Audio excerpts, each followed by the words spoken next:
Boa tarde, doutor Altair. Nós vamos Boa tarde. Nós vamos julgar os itens 65 e 66 da pauta, né? O item 65 é um processo paradigma do item 66. Então, no julgamento dele, o senhor vai fazer a sustentação oral, relator o conselheiro Cleucio, vai fazer a leitura do relatório e depois eu passo a palavra para o senhor. Tá? É só que deixe o microfone, manter o microfone fechado enquanto o relator estiver lendo o relatório. Com a palavra, Cleucio.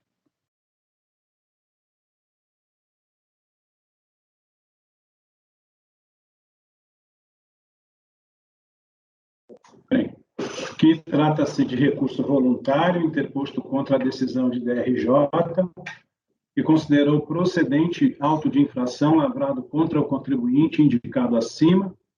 Em síntese, o contribuinte, pessoa física, construiu e alienou mais de uma centena de imóveis no período fiscalizado, razão pela qual foi equiparado à pessoa jurídica e tributado pelo não recolhimento de RPJ-CSL sobre o lucro arbitrado e PIS e COFINS incidentes sobre a receita bruta. O contribuinte impugnou a autuação, sustentando não ser o caso de equiparação à pessoa jurídica, pois não estaria configurada a hipótese legal, especialmente porque não teria alienado mais de um imóvel por terreno. A lei estabelece que a equiparação se dará caso seja vendido mais de um imóvel por gleba. Refutou também o cálculo do IRPJ, porque a autoridade tributária aplicou a regra do artigo 49 da Lei 8981, de 1995, que teria sido tacitamente revogada pelo artigo 16 da Lei 9249, de 1995, o que, inclusive, teria sido reconhecido por decisão do Superior Tribunal de Justiça, em acórdão referente a outro contribuinte. Postulou também a compensação dos valores recolhidos de imposto de renda de pessoa física sobre ganho de capital decorrente da alienação dos imóveis com eventual crédito tributário determinado no auto de infração. Defendeu que teria optado corretamente pelo lucro presumido, eis que recolheu o imposto no primeiro mês do ano, conforme prevê a legislação, não havendo outra exigência para essa opção. Requereu que a multa e juros sejam recalculados, devendo incidir sobre a diferença entre os valores do auto de infração e os que resultariam da aplicação dos critérios defendidos pelo contribuinte em sua defesa.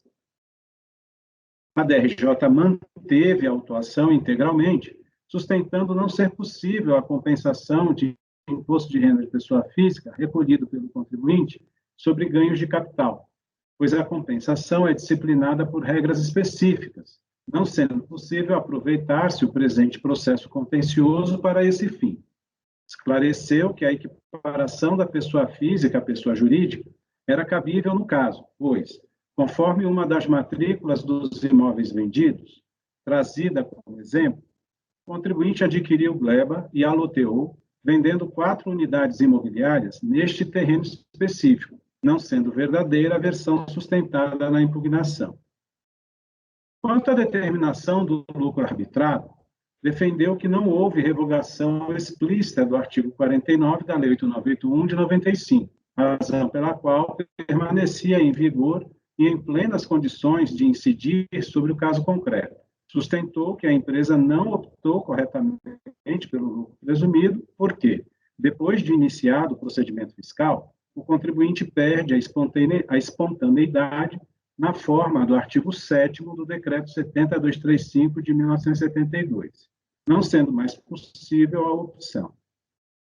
Quanto ao cálculo da multa e dos juros, tal se mostrou correto no auto de infração, pois, afastadas as teses da empresa, que implicariam redução do crédito tributário, no mais, os valores respectivos seguiram a legislação de regência. A empresa interpôs recurso voluntário, suscitando preliminarmente o cabimento de embargos de declaração, pois a DRJ teria sido omissa e contraditória sobre a alteração do critério de determinação do lucro arbitrado, especialmente sobre a alegada revogação do artigo 49 da Lei 8981 de 95, que levaria à adoção de percentual de lucro presumido sobre a receita conhecida, acrescido do agravamento de 20%. Em resumo, invocou solução de consulta da Secretaria da Receita Federal que daria amparo à sua tese. E tal norma teria sido desconsiderada pela decisão de primeira instância, dando aso aos embargos declaratórios. No mais, reiterou parte dos argumentos da impugnação sintetizados acima. A DRJ rejeitou os embargos por ausência de previsão legal. A empresa aviou petição reiterando os termos do recurso voluntário e que o CARF deveria, pois, suprir as omissões da decisão de primeira instância, determinando o retorno do processo para análise do ponto omitido. Na mencionada petição, juntou o acórdão do TRF da 4ª Região, em que outro contribuinte teria obtido o reconhecimento da tese de revogação tácita do artigo 49 da Lei 8981 de 95, pelo artigo 16 da Lei 9249 de 95, acompanhado de pedido de desistência da PGFN do recurso especial sobre o caso. É o relatório, presidente.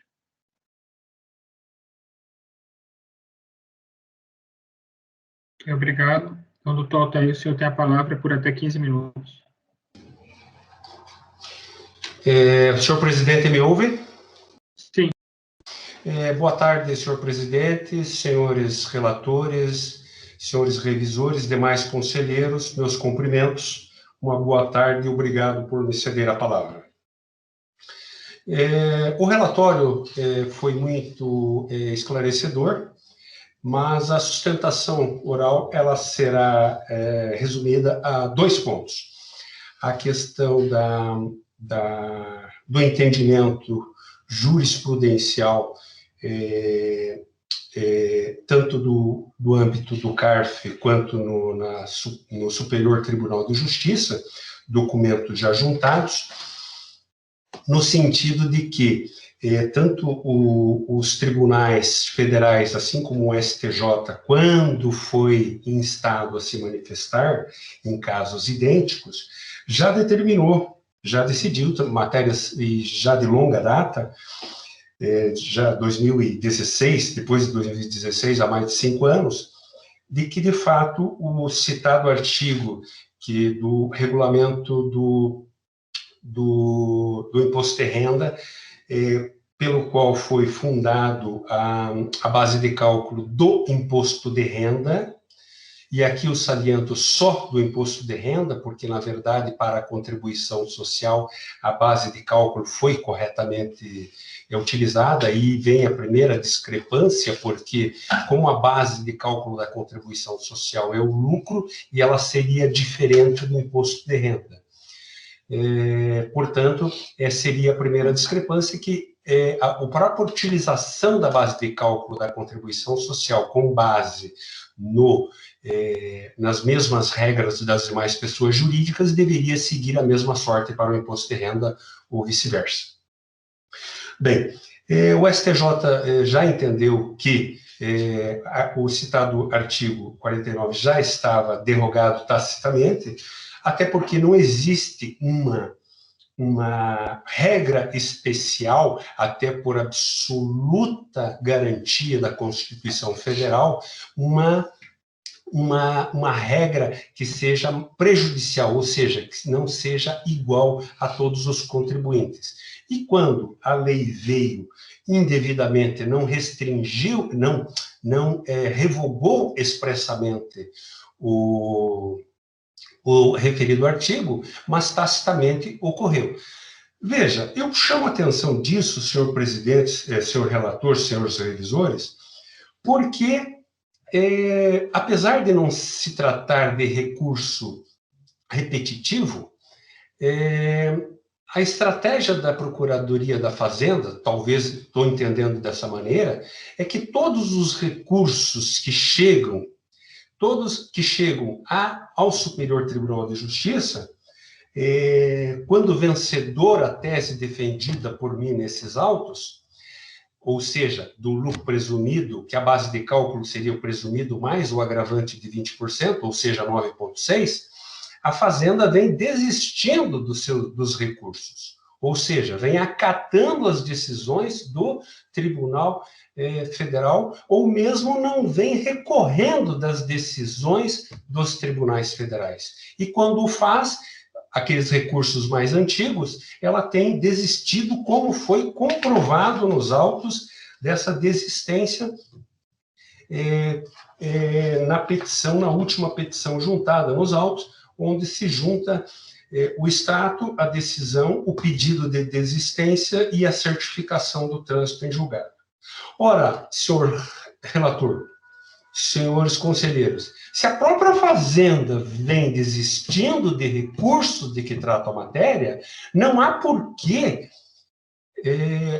o CARF se negar a seguir tal entendimento, até porque, por economia processual, até por interesse da própria Fazenda, porque o quanto antes for decidida a matéria na forma dos tribunais, as duas coisas ocorrerão. O contribuinte não terá argumento para recorrer ao Poder Judiciário, irá recolher os valores devidos, e a Fazenda vai receber o que lhe é de direito de forma mais célere. Ganham todos, ganha o contribuinte, ganha o CARF por não julgar de forma diferente o que os próprios tribunais superiores estão entendendo, e ganha a própria sociedade de uma prestação jurisdicional mais célere e mais equitativa, mais justa, por assim dizer. Quanto à compensação, nós defendemos muito fortemente a decisão, as nossas razões, porque já comprovamos nos autos que a compensação, depois de ultrapassado, sou contador também, então posso falar com uma certa propriedade e conhecimento de causa. Ora, uma perda-compra não se faz, não se protocola uma perda-compra, um pedido de compensação de um tributo depois de recolhido há mais de 5 anos. Mas quando veio a decisão da DRJ, já não era mais possível apresentar uma perda-compra, porque já aparece, inclusive comprovado nos autos, a mensagem de que esse tributo não pode ser objeto de compensação administrativa. Então não faz sentido a DRJ negar a compensação, seja qual for a base de cálculo, se o contribuinte estaria impedido. Além do que, já foi juntado decisões que o CARF entende que quando a equiparação de ofício, seja de pessoa física para jurídica, ou vice-versa, que há casos também nesse sentido, a compensação é determinada de ofício. Deve ser considerado o recolhimento, porque foi recolhido, todos os imóveis vendidos foi recolhido como ganho de capital de pessoa física, toda a comprovação está nos autos e não haveria porquê do senhor auditor fiscal, mesmo no momento da autuação, ou em sede de revisão, adequação ao julgado, de fazer essa compensação. Até porque seria enriquecimento sem causa da Fazenda em detrimento do contribuinte. Então, à vista também das decisões judiciais que nós já convencionamos ao recurso ao CARF, os tribunais entendem que a compensação ou a retificação de pagamentos, ela pode ser feita na esfera judicial também, o que ser-lhe-á deferido. Então, por que alongar também sobre esse ponto uma questão, uma matéria que pode ser mais equitativamente para as duas partes e mais justa, mais equilibrada para as duas partes? Por fim, reitero, então, que no sentido que o nosso recurso seja ultrapassada a questão da equiparação, seja seguido as decisões do STJ, mesmo que não esteja sendo em recurso repetitivo, mas diante da decisão da PGFN de desistir de recursos análogos, pugno pela compensação e que a base de cálculo seja efetuada com base, como para todas as pessoas jurídicas, lucro presumido mais o agravante de 20%, e, por fim, que as multas em havendo sejam calculadas segundo o valor devido, qual seja o valor do imposto calculado adequadamente, menos o valor da compensação, que já havia sido recolhido, e adequando-se o valor final a pagar, já considerada a compensação. São estas as minhas considerações. Fico à disposição dos senhores relatores ou demais conselheiros se tiver alguma dúvida do processo. Agradeço a atenção e pugno pelo total provimento do recurso. Obrigado, senhor presidente, eu cesso a minha palavra. Obrigado, doutor Altair. Alguém tem algum questionamento? Eu tenho. Flávio. Só para eu entender, porque, Paulo, não sei se você vai se recordar, a gente já julgou um caso desse que eu fui relator. Mas aí é isso que eu quero entender, Cleusa, até para eu me posicionar na hora certa. Mas aqui ele não quer a aplicação do artigo 49, é isso. Ele alega que ele foi revogado tacitamente, porque no nosso caso o contribuinte queria a aplicação do artigo 49. Se eu não estou enganado, eu preciso voltar com essa discussão. Mas nós já julgamos aqui no colegiado, viu, Paulo? Que eu me lembro, estava, o Ricardo eu não me lembro se estava não, mas eu, você e Gustavo, com certeza, tá? Um caso, um valor bem alto de uma consultora. Uhum. Eu fiz voto, declaração de voto, se eu não me engano. Isso, Marcos fez, né? O voto a conta tem mais de 60 páginas. Tá, mas beleza, vamos em frente. Ok. Então, Cleusa, pode ir ao voto. Então, eu tenho só um esclarecimento, patrono, e o doutor Altair disse que há comprovação nos autos do recolhimento do imposto de renda sobre ganho de capital. Eu, particularmente, não encontrei. Não sei se o senhor tem como facilmente aí indicar onde estão esses recolhimentos.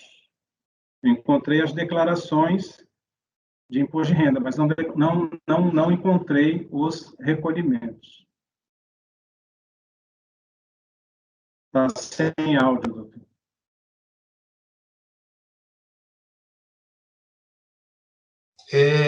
Se o senhor me der um minutinho, eu posso verificar aqui, indicar os valores, as páginas, caso o senhor queira, enquanto se leia o voto do senhor relator, ou o senhor prefere que eu veja isso antes do voto?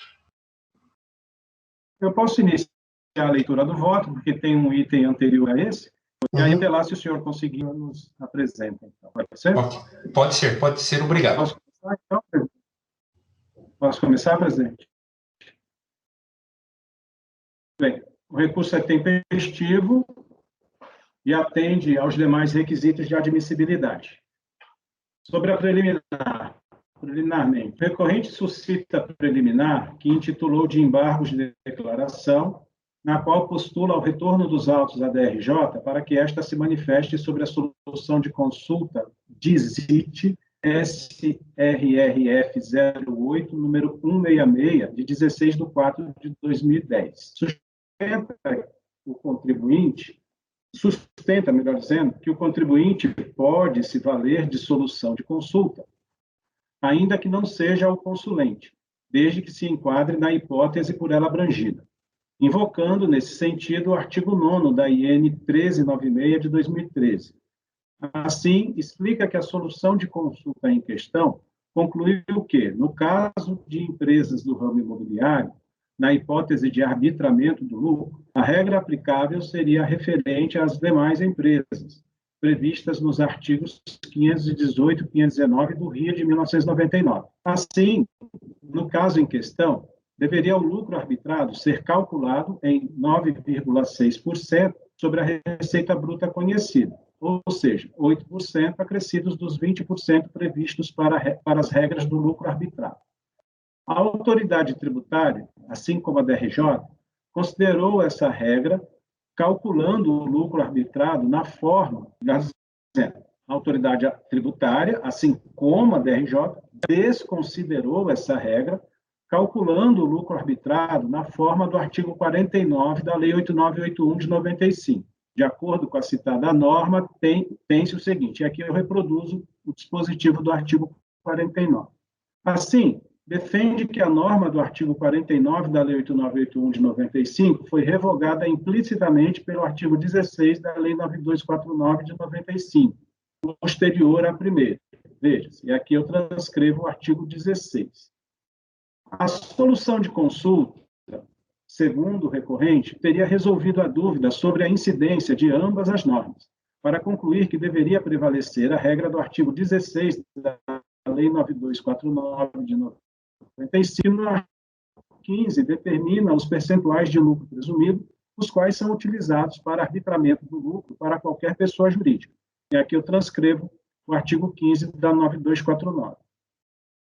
A solução de consulta invocada possui a seguinte ementa. Aqui diz a solução de consulta.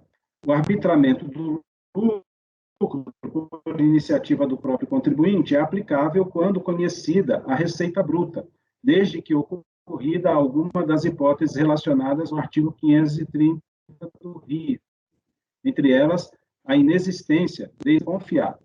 Trata-se, pois, de circunstância excepcional e não de opção a ser adotada como praxe pelo sujeito passivo. O lucro arbitrado será obtido pela aplicação de percentuais diferentes para cada tipo de atividade, conforme os artigos 518 e 519 do RIE, acrescidos de 20%. Na construção civil por empreitada, com fornecimento de todos os materiais pelo empreiteiro, desde que tais materiais sejam incorporados à obra, deve ser aplicado sobre a receita bruta no cômputo da base de cálculo correspondente o percentual de 9,6%, 8% mais 20%, para o imposto de renda.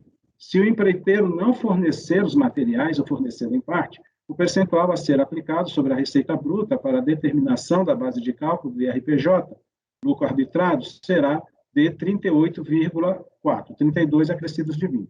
Os serviços de elaboração de projetos para obras de construção civil prestados isoladamente, contratados separadamente ou faturados independentemente da execução destas, não se caracterizam como serviços de construção civil, sujeitando-se às receitas deles decorrentes ao percentual para determinar o lucro arbitrado, base de cálculo do IRPJ. Digo eu outra vez. Sobre este ponto, entendo que não assiste razão ao recorrente. Primeiramente, sobre os embargos de declaração, não caberia a este órgão recursal decidir-los como tais, pois as hipóteses de embargos de declaração que suscitam a competência deste Conselho estão definidas no artigo 65 do regulamento do CARF, que eu reproduzo aqui no texto. E no ponto específico, né, o parágrafo 1º diz: os embargos de declaração poderão ser interpostos mediante petição fundamentada dirigida ao presidente da turma no prazo de 5 dias, contados da ciência do acórdão. Aí identifica aqui quem são as pessoas que poderão interpor os embargos de declaração. E no caput do artigo 65 diz que cabe embargos de declaração quando o acórdão contiver obscuridade, omissão ou contradição entre a decisão e os seus fundamentos, ou for omitido ponto sobre o qual deveria pronunciar-se a turma. Bom, digo eu outra vez. Como se observa, o CARF só possui competência para apreciar embargos de declaração quando a decisão recorrida vier de um de seus órgãos fracionários. Trata-se de decisão de DRJ, ressalvadas eventuais divergências sobre o cabimento de tal medida, caberá à delegacia julgadora deliberar sobre os embargos declaratórios. No caso, a decisão de folhas 1140 a 1142 não acolheu o recurso por ausência de previsão legal. Com a petição de folhas 1150 a 1157, o recorrente insiste na tese dos embargos, desta vez postulando que este Conselho analise o pleito e determine a devolução do processo para a DRJ a analisar a validade da solução de consulta sobre o caso concreto. Entendo que não é o caso de embargos declaratório, porque tal medida recursal escapa da competência desta turma julgadora, por se tratar de óbice alegado pelo contribuinte atinente à decisão do órgão de primeiro grau, DRJ, vinculado à Secretaria da Receita Federal. O CARF, por sua vez, vincula-se à Secretaria Executiva do Ministério da Economia, não podendo rever, a título de embargos, decisões de outros órgãos da administração tributária, ainda que vinculados à mesma área temática. Por outro lado, considerando que o recorrente levanta ao mesmo tema como razões de mérito, tal será analisado mais adiante. Com efeito, por ora, rejeita a preliminar, por não ser possível acolher os embargos declaratórios, conforme suscitado pelo recorrente, e, por consequência, indefere o pleito de restituição do processo para a primeira instância julgadora reapreciá-lo. Presidente, eu não sei se vamos colher os votos primeiro da preliminar, ou se eu já posso ir para o mérito. Pode passar para o mérito já. Na verdade, como é uma preliminar, só alguém diverge do relator em relação à questão dos embargos? Não, por unanimidade, então, ok. Pode ir para o mérito. Sobre o mérito, o contribuinte recorre dos seguintes pontos da decisão. Item 1. Revogação tácita da regra do artigo 49 da Lei 8981, de 95. Item 2. Compensação do IRPF sobre ganho de capital. Item 3. Violação à isonomia nas regras de determinação do lucro arbitrado entre empresas do mercado imobiliário e as demais. Passarei a análise de cada uma dessas alegações. Item 2.1, revogação tácita da regra do artigo 49 da Lei 8981, de 1995. Conforme explicado na análise da preliminar, o recorrente afirma que o artigo 49 da Lei 8981, de 95, teria sido revogado implicitamente pelo artigo 16 da Lei 9249, de 95, sendo que esta entrou em vigor posteriormente àquela. Apenas para relembrar, o artigo 49 da Lei 8981, de 95, possui regra específica para a determinação do lucro arbitrado, tratando-se de empresas do ramo imobiliário. Eu transcrevo de novo aqui o dispositivo. O artigo 16 da Lei 9249, de 95, prevê norma genérica referente à apuração do lucro arbitrado, utilizando como referência os percentuais de lucro presumido definidos no artigo 15 da mesma lei, acrescidos de 20%. Transcrevo aqui o artigo 16. Entendo que a recorrente não tem razão. O artigo 49 da Lei 8981, de 95, está em vigor e define regra específica para a aferição do lucro arbitrado de empresas atuantes no mercado imobiliário. A Lei 9249, de 95, não revogou implicitamente a norma do artigo 49 citado, ao prever regra genérica, aplicável às demais empresas. Com a devida vênia, no caso, deve-se aplicar a conhecida técnica de interpretação legislativa, em que a regra especial prevalece sobre a geral, conforme expresso no parágrafo 2º do artigo 2º do Decreto-Lei 4657, de 1942, Lei de Introdução às Normas do Direito Brasileiro, LINDB, que eu reproduzo aqui o parágrafo 2º, que diz: a lei nova, que estabeleça disposições gerais ou especiais a par das já existentes, não revoga nem modifica a lei anterior. A propósito do parágrafo 1º do artigo o qual o recorrente deixa entrever em suas defesas que prevaleceria, no caso, entendo não ser a hipótese de sua aplicação, porque a lei nova, qual seja, a Lei 9249, de 95, não revogou expressamente o artigo 49 da Lei 8981, de 95. A prova disso é que o artigo 36 da lei posterior determinou quais dispositivos legais seriam revogados, não elencando o artigo 49 da Lei 89. E aqui eu reproduzo o artigo 36 da 9249, que, de fato, não faz referência ao artigo 49, como tendo sido revogado. Note-se que a Lei 9249, de 95, revoga, no inciso 5º do artigo 36, exatamente o artigo 48 da Lei 8981, de 95, que previa as regras gerais de arbitramento do lucro, as quais foram substituídas pelos artigos 15 e 16 da nova lei. Não por acaso, o dispositivo revogador deixa de fazer menção ao artigo 49 da Lei 8981, de 95, que prevê a norma específica do lucro arbitrado para as do mercado imobiliário.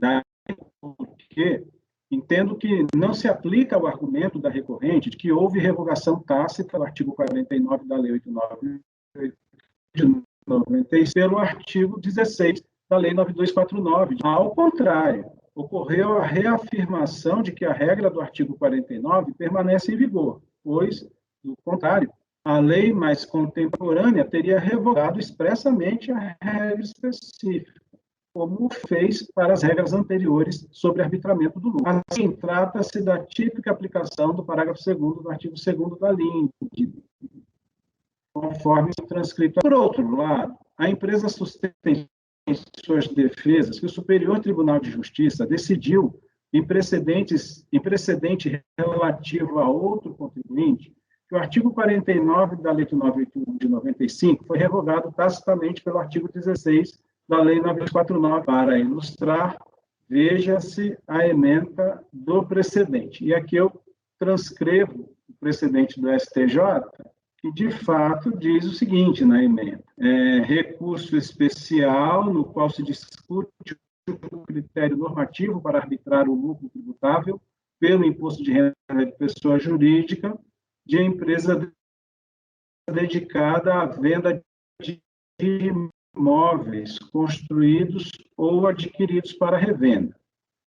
Para os casos em que a 9249/95 preconiza que o lucro arbitrado deve corresponder ao percentual previsto para o lucro presumido de 20%, totalizando, na espécie, 9,6% da receita bruta. Digo eu outra vez, agora no meu voto. O recorrente argumenta, em suas defesas, que será contraproducente às finalidades do processo administrativo decidir se a matéria em debate no sentido diverso do que foi decidido pelo Superior Tribunal de Justiça, forçando a parte a demandar o Poder Judiciário para emitir decisão à luz do citado precedente. Assim, pede que o seu recurso seja provido para acolher a tese de revogação tácita do artigo 49 da Lei 8981 de 95. Em linhas gerais, a interpretação dada no precedente conclui que o artigo 16 da Lei 9249 de 95 não é exatamente incompatível com o artigo 49 da Lei 981 de 95, mas exige que se faça interpretação sistemática e lógica de ambos os dispositivos, a fim de que não resulte em prejuízo desproporcional suportado pelas empresas do ramo imobiliário. Para o julgado, o artigo 49 da lei citada deve ser interpretado em conjunto com o artigo 16 da lei mais contemporânea. Assim, quando o artigo 49 estabelece que o lucro arbitrado para as empresas do mercado imobiliário será determinado mediante a apuração da receita bruta, deduzidos os custos do bem imóvel vendido, não exclui a aplicação de um percentual sobre essa receita para a determinação do lucro presumido. Isso porque lucro arbitrado, perdão, do lucro arbitrado.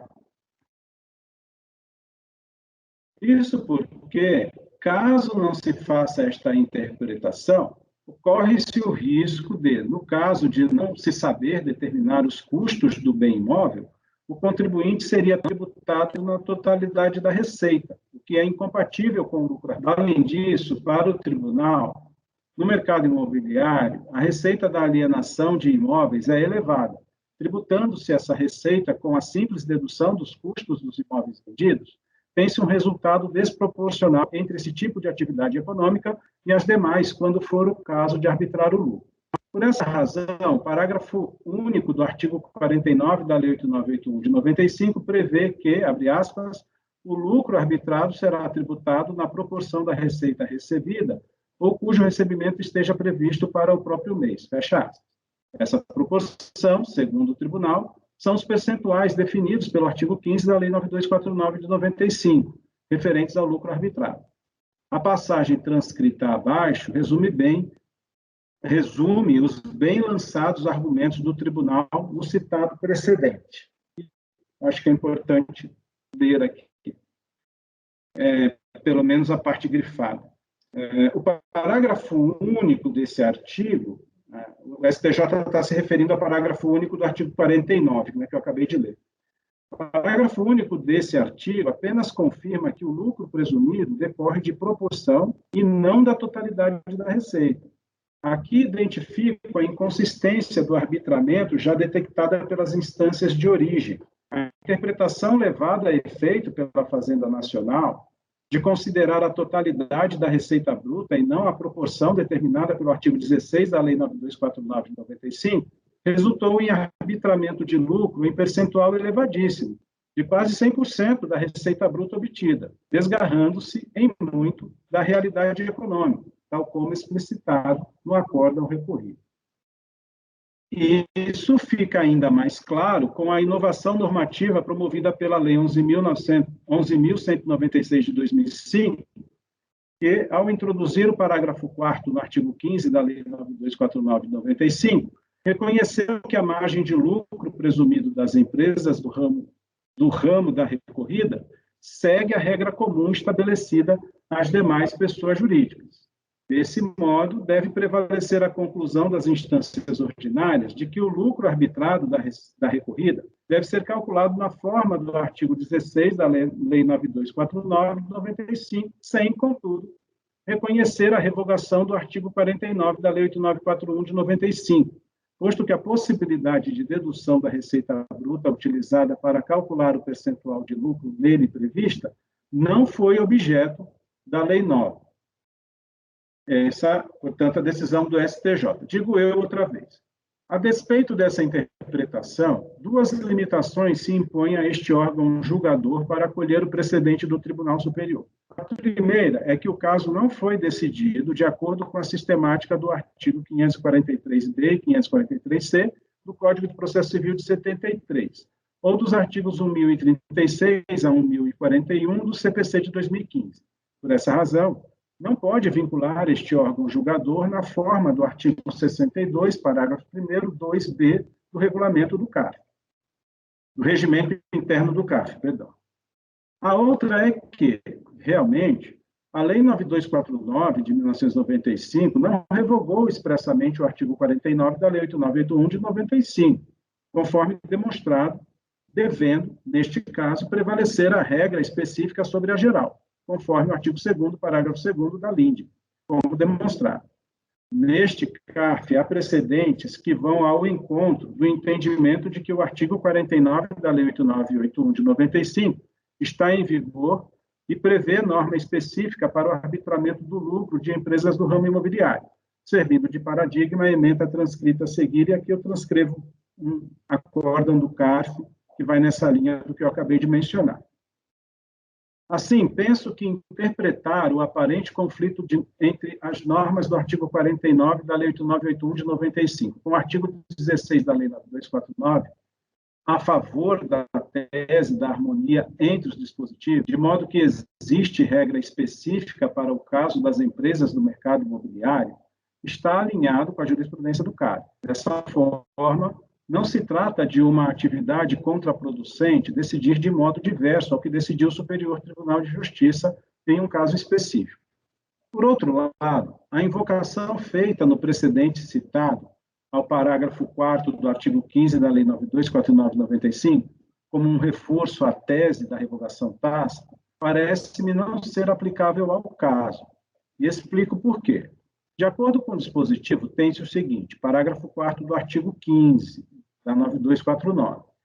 O percentual de que trata este artigo também será aplicado sobre a receita financeira da pessoa jurídica que explore atividades imobiliárias, relativas a loteamento de terrenos, incorporações imobiliárias, construção de prédios destinados à venda, bem como a venda de imóveis construídos ou adquiridos para revenda, quando decorrente da comercialização de imóveis e for apurada por meio de índices ou coeficientes previstos em contrato, incluído pela Lei 11.196 de 2005. Quando se observa, os percentuais previstos no artigo 15 como aplicáveis na determinação do lucro arbitrado, na hipótese do parágrafo 4º do artigo 16 transcrito, se referem à receita financeira. Trata-se Trata-se, portanto, dos casos em que o empreendedor ou construtor financia o imóvel aos seus clientes estipulando uma taxa de juros, o que normalmente é conhecido como financiamento direto do imóvel com a construtora. Note-se que a parte final do dispositivo vincula-se à hipótese de a receita ser, abre aspas, apurada por meio de índices ou coeficientes previstos em contrato, fecha aspas.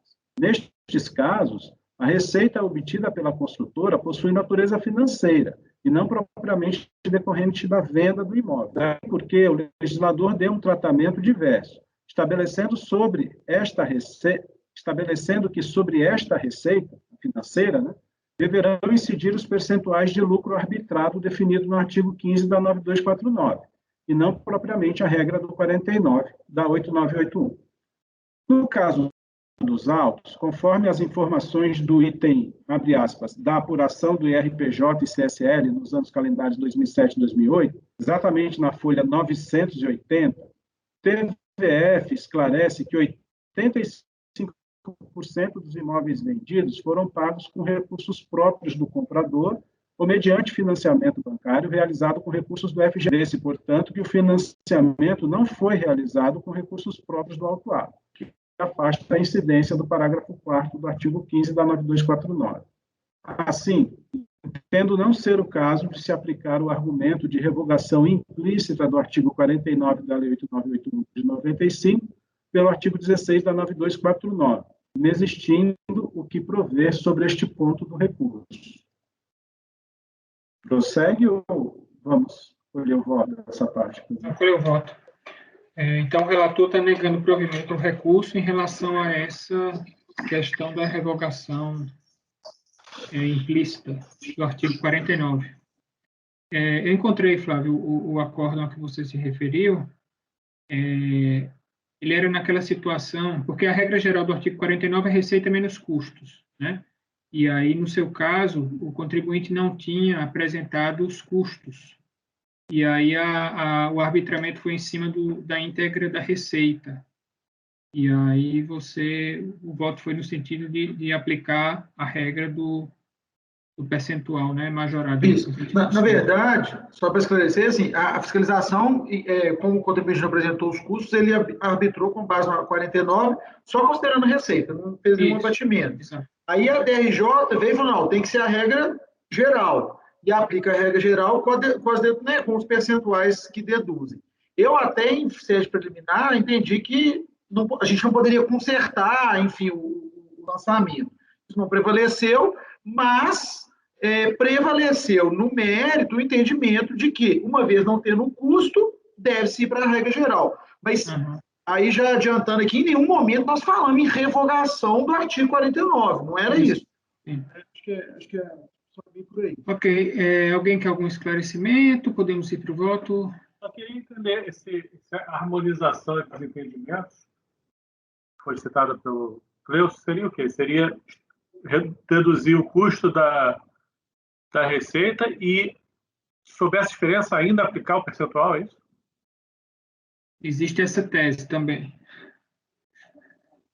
Porque, na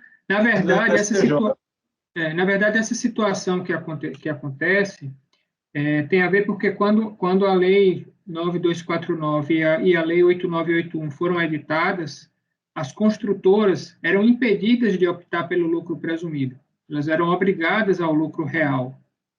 Então, não havia nem que se cogitar dessa possibilidade de se aplicar esse percentual de 20% sobre as alíquotas do lucro presumido, porque as construtoras estavam fora do lucro presumido, né? Depois, houve a modificação legislativa, permitindo que as construtoras optassem pelo lucro presumido, mas não foi alterada essa regra específica para a atividade de construção, né? Até hoje nunca foi alterada, né? Com essa harmonização aí, o resultado seria menor ainda do que o contribuinte pede, né? Sim. Existem três teorias, né? Uma teoria que se aplica sempre à regra geral, mesmo na hipótese, né, de o contribuinte não comprovar custos, inclusive eu cheguei a fazer um auto de infração dessa forma, o contribuinte foi intimado reiteradas vezes e não apresentou o custo, eu adverti a ele que ia arbitrar em cima apenas da receita, se ele não apresentasse o custo. Ele não apresentou o custo, e esse auto foi mantido aqui pelo CAF, inclusive, né? Existe aquela tese, né, que foi o que prevaleceu no caso do Flávio, que vale a regra geral, mas se o contribuinte não comprovar o custo, você vai para a regra da alíquota majorada, dos 20%. E existe essa terceira tese de que se aplicaria a duas coisas. Só a segunda vale a regra específica. Isso. E se não tiver o custo, se não vai para tiver geral. O custo, vai para a regra geral. E existe a terceira tese, que é você reduz a receita menos o custo, e em cima disso você aplica o percentual de presunção. Mas se valer a regra específica, se não tiver o custo, vai para o geral, normalmente vai ser conveniente para o contribuinte não informar o custo, né? Vai ser um valor maior. Eu acho que é especular, né? Caso a caso, né? E se tiver um custo muito alto na aquisição dos imóveis, pode ser que seja mais vantajoso pela regra específica. Mas aqui no caso presente, há a comprovação dos custos? Houve. Houve comprovação, sim. Tem notas fiscais referentes aos materiais empreendidos na obra. Só foi esclarecimento de fato. Tá aí. Vai fechar. O que acontece é que, como poderia ter, a empresa não comprovou os custos, existem notas exemplificativas que estão nos autos para comprovar que a empresa, por exemplo, página 442, que a empresa forneceu material, porque ao fornecer material, com fornecimento do material, segundo a consulta da própria COSIC, que foi juntado, aplicar-seria 8 mais 20%, porque se fosse só construção, sem aplicação de material, então seria os 32%, mais os 20%. Então, no caso, essas notas que constam nos autos são de exemplificação de que houve a aplicação de material para fins de enquadramento nos 8%. Obrigado. Mas no lançamento, ele foi feito receita menos custos. Não, sim, aí a auditora fiscal na época pegou o valor da receita, menos o valor do terreno, que ela conseguiu diretamente nos cartórios através da matrícula, e pegou essas notas que eram exemplificativas, já que estava lá, que foi juntado na fase anterior ao próprio lavratura do auto de infração, para que na época a gente já pleiteava os 8% e não os 32%, então, foi juntado, mas meramente exemplificativo, somente algumas notas, uma ou outra nota de cada obra que o contribuinte havia feito. Então, essa redução que houve, essa juntada desses comprovantes foi para exemplificar e pugnar pela aplicação do 8% ao invés dos 32%. Tudo bem, obrigado. Gustavo? Mas houve intimação do contribuinte para comprovar os custos, nós estamos falando de pessoa física, isso é bem diferente do caso do Flávio. Só esclarecendo, Gustavo, só esclarecendo assim, que a tese aqui é a revogação implícita, tá? Tudo bem, mas ele está discutindo a aplicação da lei genérica sobre a específica, isso é fato. Então, a minha dúvida é, houve qualquer tipo de intimação do contribuinte para comprovar os custos? E essa informação, vamos lá, o contribuinte era pessoa física, a única forma dele escriturar esses custos era via Carnê-Leão, o livro Caixa, aquele livro, agora me fugiu o nome, é o livro Caixa mesmo da pessoa física. Houve intimação para apresentação desses custos, porque a minha preocupação é ser coerente com o julgamento nosso anterior. O julgamento nosso anterior, nessa turma, foi no sentido, não havendo tributação de custo, vai para a regra geral. Comprovação de custo vai para a regra geral. É só isso. Não seria o caso de verificar aqui, eventualmente, se ele foi, porventura, intimado a apresentar esses custos? Gustavo, só uma parte, o que eu entendi, me corrija se eu estiver errado, o que o contribuinte está querendo aqui é falar o seguinte, olha, houve uma lei posterior a esta regra geral e, por conta disso, ela revogou essa regra geral. E aí, até você pergunta da coerência do nosso voto, no nosso voto, a gente falou, não, esses dois dispositivos, eles andam juntos. Um vai ser aplicado quando tem um custo e o outro vai ser aplicado quando não tem um custo. Acho que a tese que o Cleuso enfrenta aqui é o artigo 49 foi revogado por uma lei posterior e o que o Cleuso está entendendo é que não. É isso, né, Cleuso? Mas vamos lá. Ainda que o pedido seja qualificado pela causa de pedir, o pedido ainda é a aplicação da regra geral. Aqui é o seguinte, Gustavo, duas coisas. Primeiro, que a tese é essa, defendida pelo artigo 49, que tem uma regra específica para o caso de empresas no mercado. Então, eu enfrentei este aspecto que foi o que formou, como você gosta até de defender, a lide administrativa, né?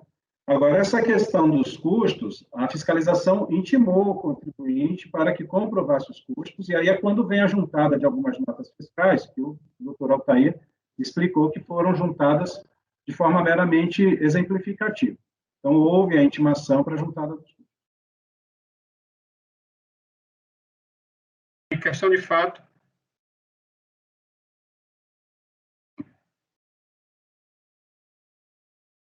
fechado o áudio, Luciano. Posso esclarecer, senhor presidente? Por questão de fato, sim.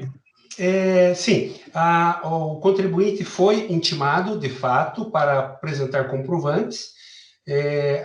Anteriormente à lavratura do auto de infração, durante o processo de fiscalização, o contribuinte, pessoa física, disse que não tinha contabilidade como pessoa física e nem estava obrigado. A fiscal reiterou que ele deveria fazer a contabilidade e apresentar, mas ele obviamente não estava, insistiu pela não obrigatoriedade. E conforme a petição de folhas 424, na folha 424, dos autos, existe aquilo que, por fim, anexa comprovantes exemplificativos de materiais empregados na construção dos referidos imóveis, para comprovar aquilo que eu havia lhe dito, de que apenas alguns materiais. Então, de fato, a auditora fiscal pediu a contabilidade, não foi, a justificativa era de pessoa física, então ela se dirigiu diretamente ao registro de imóveis, pegou o valor de venda que ela já tinha dos demonstrativos de ganho de capital que estavam no imposto de renda do contribuinte pessoa física, onde ele declarou todos esses valores na declaração de pessoa física dele, onde havia o valor da venda, então ela tinha, através da declaração de imposto de renda do contribuinte pessoa física, o valor da venda, então ela fez a verificação no registro de imóveis, pegou a receita do GCAP, menos o valor do imóvel, tomou aquelas notas que eram exemplificativas, que foi juntada para comprovar a aplicação dos 8%, e daí chegou, entre aspas, abre aspas, no lucro tributável, que muitas vezes chega, existem cálculos altos, 70%, 80%, 90%, como se fosse lucro do contribuinte. Ok, obrigado.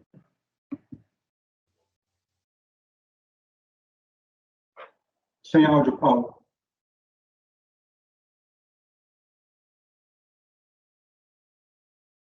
Desculpe. O relator está negando provimento ao recurso em relação a esse argumento de que houve a revogação implícita do artigo 49 pelo artigo 16. Ricardo. Bom, eu entendo que, para esses casos, né, o que acontece é que a presunção do lucro, quando ela é de 8%, nós temos as atividades, né, tipicamente industriais, e aí nós teríamos a construtora, e aí, o caso de uma construtora, ou o caso de uma empresa desse ramo que, como diz lá aquela solução de consulta, emprega materiais, né? E aí você tem essa redução da presunção do lucro. Quando a lei vem, e assim como faz também para o caso dos automóveis, revenda de veículos usados, ela faz uma presunção em cima de um lucro, né? Pessoal, de valor de venda menos valor de custo, ela está sendo até mais benéfica para o contribuinte, porque a regra geral é porque, nesse caso, entende-se não mais uma atividade que tem emprego, como se fosse uma indústria, né? que teria uma presunção do lucro da ordem de 8%, mas sim da presunção do lucro como se fosse uma prestação de serviço, uma mera intermediação do negócio, e que, para além de presumir o lucro de 32% sobre a receita bruta, você tem a lei traz um benefício fantástico, que é presumir o lucro de 32% sobre essa diferença entre venda e custo. Então, eu acho até que nesse caso aqui, como a fiscalização não encontrou os elementos concretos dessa atividade em que houve emprego de material e não houve apenas meras exemplos de aplicação de notas, de gastos, e aí eu não tenho aqui a concretude da natureza dessa atividade do contribuinte, apesar de ser uma pessoa física, eu não tenho essa concretude. Me parece que se a fiscalização, para além de deduzir o custo da aquisição do imóvel, ainda deduzir alguns outros custos de material na aplicação daquela regra benéfica para o contribuinte, que seria os 32% sobre a diferença, eu acho até que foi vantajoso, porque a fiscalização poderia até ter presumido o lucro de 32% sobre a receita, e não o lucro de 8% sobre a receita. Ricardo, mas eu acho que não houve a aplicação dos 32%, não. Houve a tributação da receita menos o custo. Exatamente, aplicou-se diretamente o 49%. Justamente, essa aplicação conjunta seria aquela terceira tese inventada até pelo precedente da STJ. Mas, Cleus, e o custo considerado para a aplicação do artigo 49 foi, acho que o patrono aí esclareceu, foi a questão que ela buscou lá nos cartórios o custo de aquisição dos imóveis. Foi isso, né? Exatamente. Porque aí, eu já até adianto aqui, Ricardo, é o seguinte, eu lendo o dispositivo, comprovado o custo do imóvel que ele fala, acho que eu não estou com a redação aqui, mas em nenhum momento fala como que tem que ser, se é pela escrituração contábil, se é pelas escrituras dos de aquisição dos terrenos, enfim. Para mim não tem essa necessidade de ter uma contabilidade, essa que é a questão aqui. Eu acho que a fiscalização resta saber se o contribuinte contestou que o custo não seria o que estava na escritura. Existe essa discussão? A princípio, não, né? Então, enfim. A discussão aqui é a revogação implícita, né? Do artigo 49 pelo artigo 16. Desculpa, então, eu estava entendendo de forma equivocada aqui a ordem de serviço, a solução de consulta. Dei uma lida rápida aqui, mas... Bom, eu vou seguir o relator, que essa era a linha que eu iria adotar. Essa minha argumentação não vai fazer muita diferença para a conclusão que eu teria. Ok. Gustavo. Por mais que eu entenda que a causa de pedir aborde apenas a aplicação da lei, da revogação da lei, o fato é que o pedido, para mim, ele também abrange a aplicação da lei específica. O problema os esclarecimentos foram prestados e deixaram claro que o Cleus está correto. Foi comprovado o custo, o contribuinte foi, inclusive, intimado a apresentar o custo e optou por apresentar exemplificativamente, então reduziu, aumentou o lucro tributável dele. Acho que decidindo dessa forma, a gente está coerente com o que a gente decidiu no caso anterior, no precedente anterior desse colegiado, e nesse passo não tem que entrar nesse assunto. E quanto ao que foi decidido pelo Cleus em relação à interpretação das duas normas, para mim, o argumento dele é irrefutável. Eu até acrescento mais, se me permitir, porque quando ele traz aquela questão que é abordada no parágrafo 4º do artigo 15, para mim, esse parágrafo 4º ele é um reforço de tese no sentido de que, de fato, não se aplicam os percentuais ao cômputo do lucro arbitrado por base do 49. Ou seja, o percentual só vai se aplicar realmente no caso da construção civil, no caso de receita financeira, fora daí não se aplica. Ela só reforça a conclusão já que o relator chegou. Então, eu acompanho o relator, presidente. Ok. André? Eu também acompanho o relator, presidente. Alguém saiu? Não, o Gustavo fechou a câmera. Flávio? Eu acompanho o relator, presidente. Eu coloquei minhas posições, eu acho que ele está bem coerente, inclusive com o que eu votei anteriormente. Cleuson? Oh, desculpa, Cleusa, você é o relator. Sérgio. Acompanho o relator. Eu já votei. Obrigado. Fabiana. Também acompanho o relator. Eu também acompanho o relator. Eu acho que não há essa revogação. Então, podemos passar para a questão da compensação. Essa foi para compensar aquele esquecimento, né, presidente? Presidente, inclusive, deixa eu só fazer uma parte, até que o Gustavo está voltando aí. Existem, isso é bom deixar claro, até por uma lealdade, acho que existe um precedente da Câmara Superior dizendo que, mesmo que você não tenha o custo, deve-se aplicar o artigo 49. Tem um precedente nisso, a gente até debateu. Então, esse caso que eu fiz, o auto de infração, Isso. Ele foi julgado no CARF. Eu acho que deve ter sido esse, Paulo, porque eu lembro que existia um precedente que falava, olha, independente se você tem um custo ou não, é do ramo imobiliário, artigo 49, ponto. E aí, acho que esse processo que eu fui relator, acho que inclusive está sob análise lá de recurso especial, nem sei se foi votado, não tenho acompanhado, mas... Porque no caso, assim, durante a fiscalização, eu intimei o contribuinte várias vezes, disse a ele, né, ó, se você não me apresentar o seu custo, eu vou arbitrar em cima de toda a sua receita, porque tem a regra específica, né, e ele não apresentou. Assim, eu sei que existe esse precedente e eu lembro do patrono desse contribuinte que eu fui relator falando que foi um julgamento muito rápido, não se debateu nada na Câmara Superior e isso passou, mas que a ideia dos contribuintes era virar esse jogo lá na Câmara Superior. Não sei como é que fica. Cleusa, pode prosseguir. A Fabiana e o Gustavo falaram que estão escutando. Doutor, o senhor quer fazer algum esclarecimento ou precisa baixar a mãozinha aí? Só pra... Só esclarecendo a um dos conselheiros que a questão pugnada efetivamente era, nas três hipóteses, o valor da venda é 100, o valor do terreno é 20. A terceira tese seria de aplicar os 8% sobre 80%. Sim, tudo bem, doutor, mas aqui, assim, a matéria que foi tratada aqui foi a questão da revogação implícita. Isso. Então, e a segunda seria sempre sobre o 100% da venda, e não sobre o valor da terreno. Quanto aos comprovantes de recolhimentos... doutor, agora já está votada a matéria, eu só esclareceria para esclarecer só para esclarecer a segunda questão da compensação. Certo. Tudo bem. Eu fiquei de localizar nos autos. Sim. No auto de infração das folhas 10 a 142, estão anexados, que fundamentou o auto de infração e a equiparação à pessoa jurídica, das folhas 10 a 142, estão todos os demonstrativos de ganho de capital.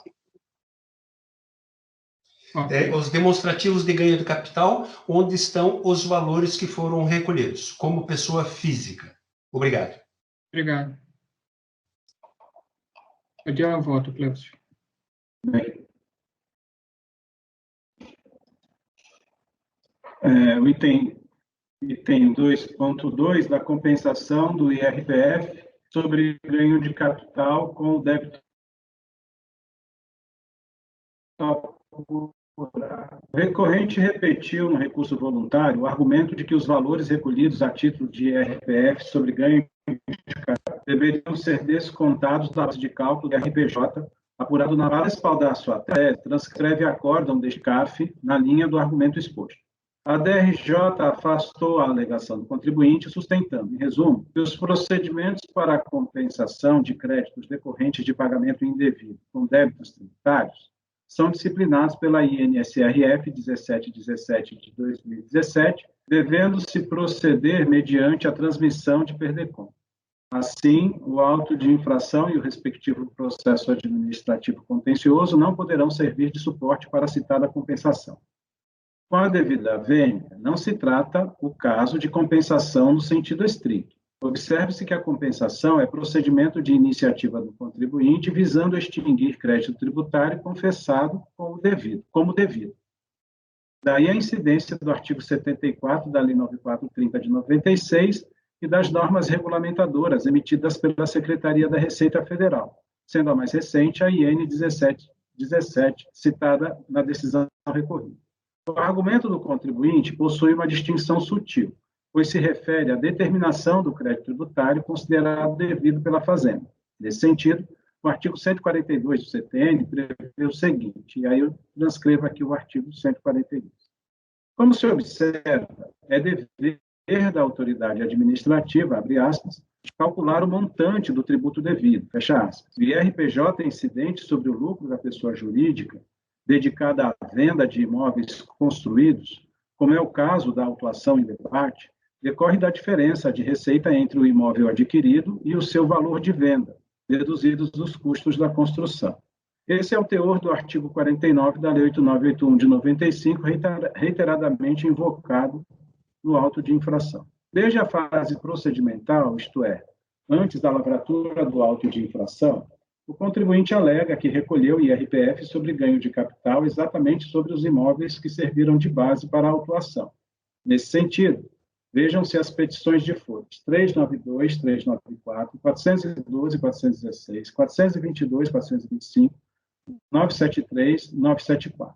As declarações de ajuste de imposto de renda de pessoa física, constantes das folhas 11 a 141, informam a apuração de imposto de renda sobre ganho de capital. Assim, era dever da audiência para obter a comprovação dos recolhimentos, auditar as declarações de rendimentos do contribuinte sobre este fato e lançar os valores corretos, isto é, com a dedução de IRPF pago sobre o ganho de capital. A não exclusão desses valores da receita apurada para o arbitramento do lucro implica em bis in idem tributário, não se justificando impor ao contribuinte o ônus de proceder na forma das regras administrativas da compensação, na medida em que se trata de determinação da base de cálculo do imposto devido pelo mesmo fato tributário. Ressalte-se que não cabe a alegação de que são contribuintes diversos para afastar o argumento da redução da base de cálculo, pois a autuação se refere a IRPJ e IRPF, pois a autuação se refere a RPJ e IRPJ, e o IRPF recolhido tem como sujeito passivo a pessoa física equiparada à pessoa jurídica. Exatamente em função da equiparação determinada pela fiscalização é que se pode concluir tratar-se materialmente da mesma hipótese de incidência tributária, ou seja, o ganho de capital com a venda dos imóveis. A pessoa física tributada no ganho de capital, neste caso, se confunde com a pessoa jurídica, tanto assim que a equiparação se deu exatamente em razão do fato de a pessoa física ter alienado imóveis cujos registros contábeis deveriam se dar conforme as regras fiscais para pessoas jurídicas.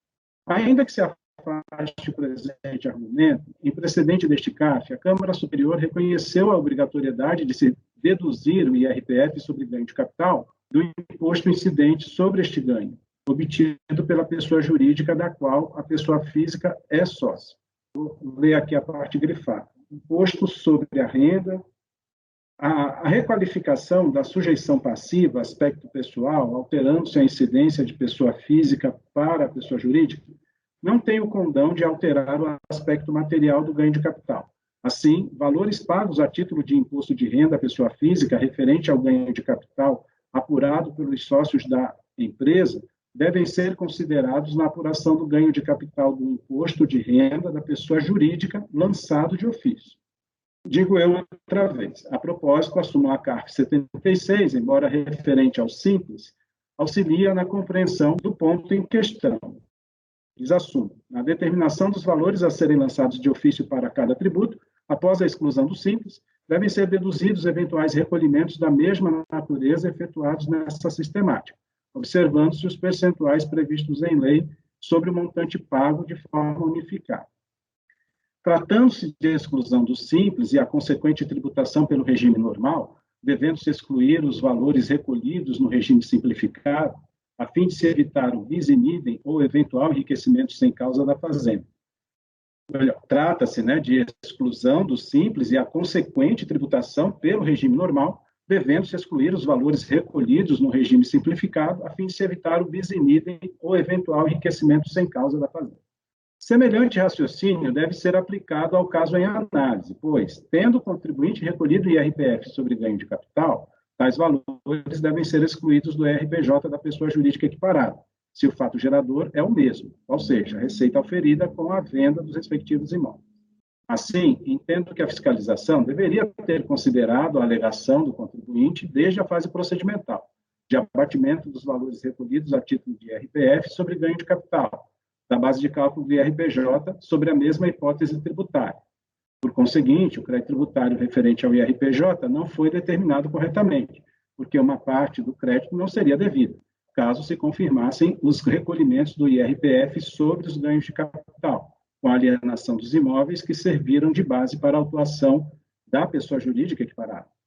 Embora fosse dever da fiscalização exigir a comprovação dos recolhimentos de IRPF sobre o ganho de capital, inclusive podendo consultar os sistemas internos da RFB para essa confirmação, o fato é que, na medida em que o contribuinte alega que quitou tributos que deveriam ser abatidos da base de cálculo do tributo lançado de ofício, o ônus da prova se inverte, de modo que cabe a ele, contribuinte, comprovar os recolhimentos. No caso dos autos, não encontrei, seja na fase procedimental ou nas peças de defesa da etapa contenciosa, comprovação de recolhimentos de IRPF sobre ganho de capital, recolhidos pela pessoa física. Desta forma, em que pese a procedência da tese de abatimento de tais valores do imposto devido pela pessoa jurídica equiparada, entendo que, no caso concreto, o processo carece de comprovação dos recolhimentos do IRPF sobre ganho de capital, não tendo, pois, como acolher o argumento do contribuinte em razão da falta de provas. O recurso não deve ser provido também sobre este ponto. Bom, esse é o ponto que eu pedi esclarecimento do patrono, porque eu me convenci da tese. No entanto, eu não encontrei a comprovação do IRPF sobre ganho de capital. O que tem são as declarações de IRPF do contribuinte com essa menção. Agora, salvo se nós encontrarmos aqui essas provas, pode ser que eu mude aqui o entendimento. Mas, em princípio, eu não vi essa comprovação.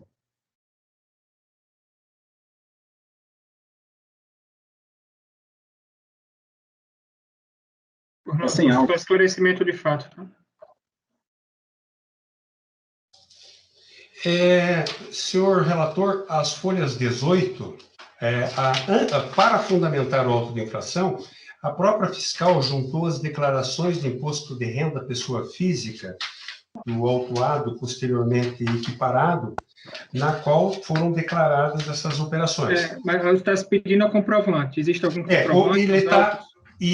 Na declaração do imposto de renda, que foi auditada pelo senhor fiscal, e por isso não foi juntado o DARF, mas ele consta no anexo da declaração do imposto de renda o valor do imposto pago, declarado e pago. Isso foi considerado pela relator. O que está se pedindo são os comprovantes. Os comprovantes não estão nos autos. É isso?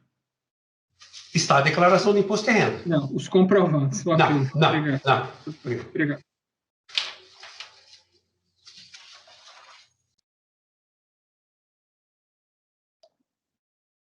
Sem áudio, presidente. Está sem áudio, Paulo.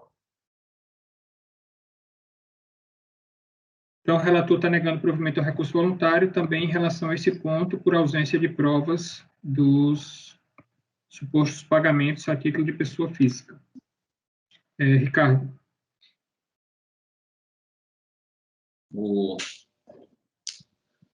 Clécio, só um esclarecimento. O contribuinte foi instado a apresentar o comprovante de pagamento, como você... Não foi. Isso não. Pois é, porque aqui tem os demonstrativos de ganho de capital, né? Nem a declaração de imposto de renda, né? Da pessoa física. Tem aquele demonstrativo da apuração do ganho de capital. Eu estou achando assim, muito pesado a gente negar só porque se ele não foi estimado a apresentar o DARF de pagamento, isso aí é algo que a própria Receita lá se o fiscal quisesse fazer isso, né, durante a fiscalização, ele próprio verificava isso nos sistemas internos da Receita. Estou achando que negar... Vocês examinaram os demonstrativos? Não, estou vendo aqui que existe, não vi. Estou vendo aqui naquele documento que está sendo denominado como como é que diz? De IRPF, né? Logo o terceiro documento do processo, Você tem ali a declaração 2007, né? Com a DIPJ, a DIRPF. Aí depois, em seguida, você tem ali uns demonstrativos aquele demonstrativo do ganho de capital, né? De apuração de ganho de capital. Agora, claro que eu não verifiquei, mas tem vários aqui.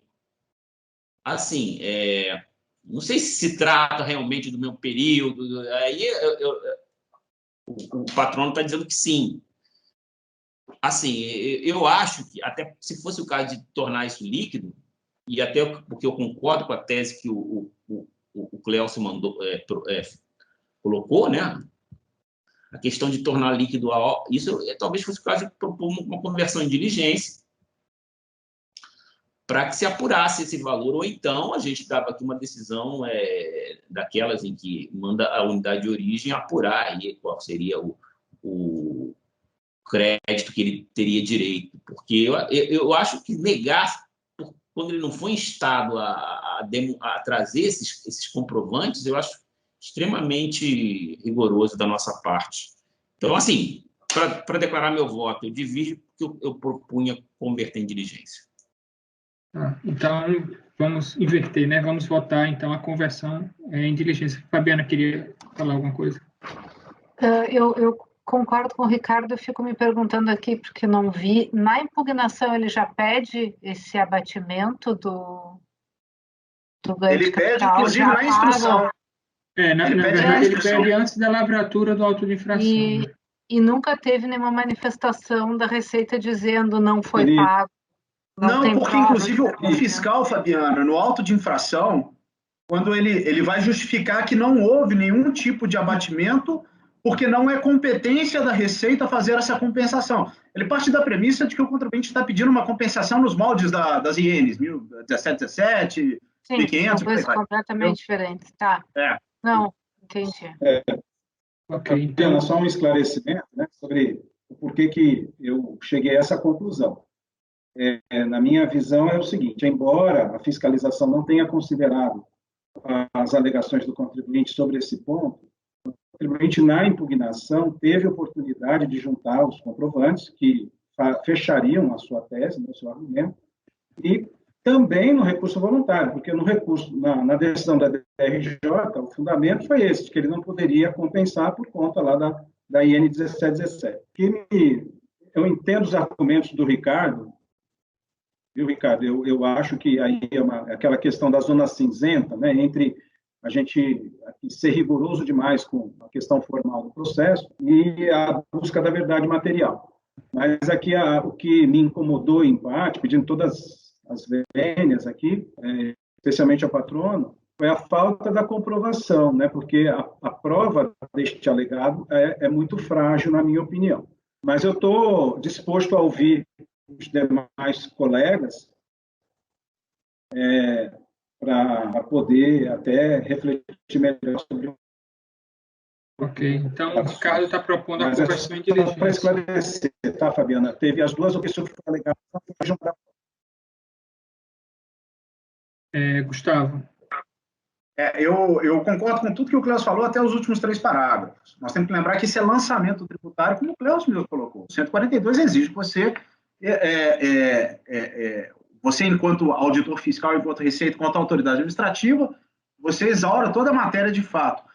Não houve nenhuma intimação, nem em fase instrutória, e nem pela DRJ, ou seja, a priori, até pelas exposições do próprio doutor aqui da tribuna, entre aspas, para ele, essa comprovação via declaração do contribuinte seria suficiente, até porque DARF, Receita tem. Ela pode comprovar a partir do próprio sistema da Receita. Então, assim, eu acho que esse caso... E fazendo um paralelo com os processos que a gente tem de compensação. Eu já votei várias vezes. Eu sou muito reto, vamos lá, exigente em relação ao processo de compensação, o que toca a prova. Mas sempre que a prova que é exigida para análise do crédito é uma prova que está de posse do fisco, eu não me oponho de forma alguma em buscar essa prova em que instância seja. Porque essa é uma prova que, para mim, tem que estar nos autos desde o início. E aqui está mais claro ainda que isso nunca foi objeto de exame, porque eles partiram daquele famoso, aquela nossa decisão padrão, né? Não, o cara levantou um óbice jurídico, nós estamos afastando esse óbice jurídico. Qual foi o óbice jurídico? Eu não tenho competência para fazer essa compensação. Opa, eu não estou fazendo pedido de compensação. Não é compensação de ofício, é determinação da matéria tributável, que necessariamente parte do valor verificado no auto de infração, deduzido aquele que ele já pagou. Ou seja, isso está colocado até de forma perfeita no voto do relator.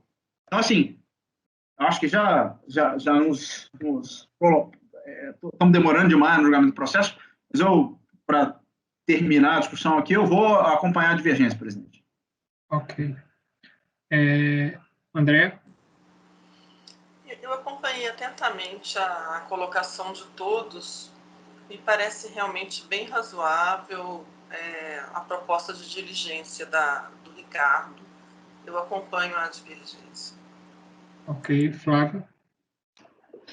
Eu acompanho, presidente. Eu acho que a divergência, eu acho que se podemos buscar esse tributo pago e essa é a melhor aplicação do dispositivo legal, eu prefiro assim. Então, eu acompanho a divergência. Sérgio?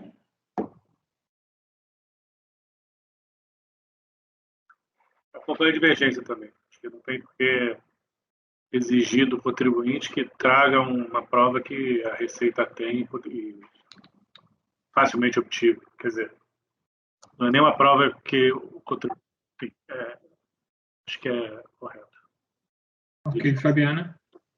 Eu também acompanho a divergência. Acho que não podia exigir que o contribuinte trouxesse quando a premissa da Receita foi outra. Não iam intimar para apresentar algo que a Receita está dizendo que não pode compensar. A premissa estava equivocada, não haveria essa intimação. Então, com todo respeito ao Clécio, eu acompanho a divergência. Ok. Eu também vou acompanhar aí a divergência. Eu não tenho dúvidas ainda acerca dessa compensação, mas eu acho que pode ser levantado. Aí, Clécio, eu lhe pergunto, você fica à vontade, tá? Para manter seu voto, e aí a gente resolveria essa questão da preliminar, desembargo de declaração, né? Mas que vai ser reapreciado na volta da diligência. E aí, em relação à conversão em diligência, ou você pode alterar o seu voto, ou fica como vencido. Presidente, eu fiz um voto sustentando a tese jurídica e me ative a uma questão de prova, né, para chegar à conclusão que não seria dado provimento neste ponto.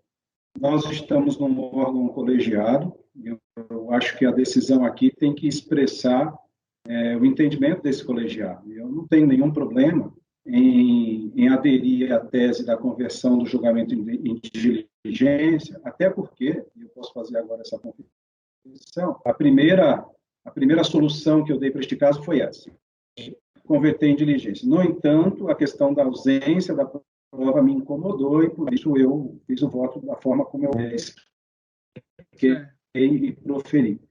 Mas eu adiro à proposta de diligência sem nenhum problema e altero o voto nesse ponto. Pronto, você faz o seguinte, guarde seu voto que já está pronto para o retorno, mas aí você vai fazer o seguinte, você vai analisar aquela questão da preliminar, desembargo de declaração, né? E aí, em seguida, você não entra no mérito, em nenhuma das duas questões, né, de mérito, nem naquela questão da revogação do artigo 49, nem nessa questão da compensação. Aí você já propõe a conversão em diligência. Ok? E aí, na volta, você incorpora essa questão daí. Tá bom? Então, resolve os membros do colegiado por unanimidade de votos em rejeitar a preliminar de embargos de declaração, em converter o julgamento em diligência nos termos do voto do relator. Ok, doutor Altair? Obrigado. Obrigado, senhor presidente, pela oportunidade. Menos do que eu esperava, mas mais do que vocês podem dar. Mas eu espero que o senhor relator, até a volta da diligência, ele mude um pouco de ideia. Obrigado a todos, uma boa tarde e obrigado. Obrigado. Até logo. Vamos fazer um intervalinho, pedir o apoio para suspender Gravação.